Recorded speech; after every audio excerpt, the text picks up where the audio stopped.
afternoon. It is 5:40, day 2 of our heat wave, because we're going for 90 again tomorrow. In fact, tomorrow we're going for 100. Today, unofficially, 98 degrees. That's where we sit right now. Unofficially, the high temperature. We'll see if it got up over 98 in between observation hours. So either 98 or 9, it seems like today's high. Tomorrow, very close. We may even add on another degree. That would put us at 100 degrees. And I believe, looking at the data here, that we go back to July 22nd, 2011 was the last time that we had 100 degrees out at Westover. So it's been a long time, but today 98, tomorrow will be close to 100.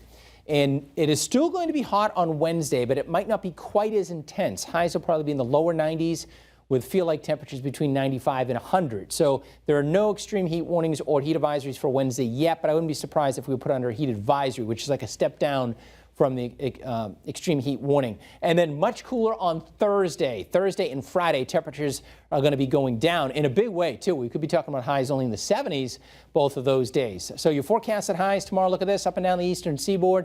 This particular model says 102 in Springfield. Again, we'll make a run at 100. D.C. 102, Cleveland 93 and 90. But our cool air is actually not going to be coming in from the northwest this go around. It's actually going to come in from the north and east, with a backdoor cool front setting up by the time we get to Thursday. So check out Thursday's highs.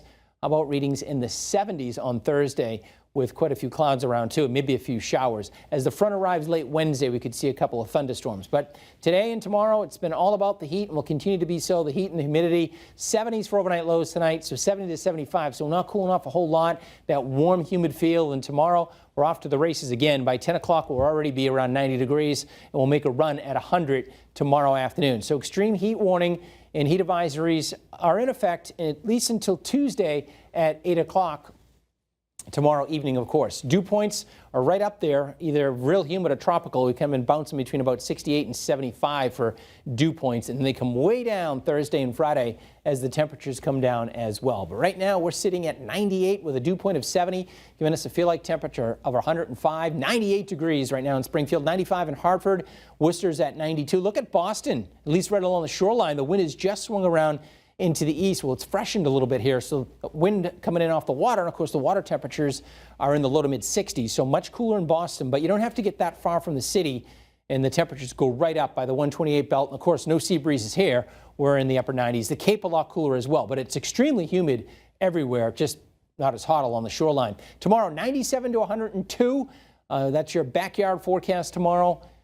Pool, great use of it tomorrow, right? Make sure you have tons of sunscreen. The UV index tomorrow, about as high as it gets, with the days as long as they get, and tons of sunshine tomorrow. That UV index at around a 9 or a 10, 95 to 100 plus tomorrow, then 92 on Wednesday, so it's still very warm, it's still humid, maybe a late day thunderstorm, and then much cooler as we get into your Thursday and Friday, comfortably so, with temperatures in the 70s. We'll call it mostly cloudy. Saturday and Sunday right now, it's still way, way out there, but right now we're only thinking maybe a couple of showers with a warm front Saturday, and then here comes the heat and humidity again, perhaps for Sunday and the beginning part of next week. It is summer after all, but this is extreme stuff. It's been a long time since we hit 100. All right, that's your forecast.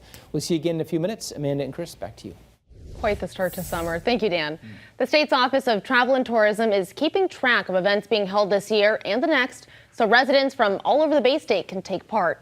This Thursday in Monterey, the Bidwell House Museum is partnering with the Berkshire County Historical Society at Herman Melville's Arrowhead to host a concert of music from the Revolution.